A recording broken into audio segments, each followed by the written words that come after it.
ကိုနေမမတင်တွေဆုံးခိုင်းကိုရဲ့ဘေးနာမှာမင်းထိုင်ကမသိခဲ့ပါတို့တွေရင်ခုန်ခဲ့တာ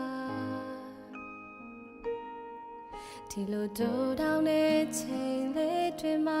ရင်ခုန်တန်းခြင်းထပ်တူကြနိုင်တာငါအတွက်တော့ဖယားပေးစုငယ်ရွယ်စေအကြောင်းလေးများနဲ့တို့ရဲ့တလေးတာကြောင့်လေးတွေများရင်ဒီလောက်နေစမှုမရှိ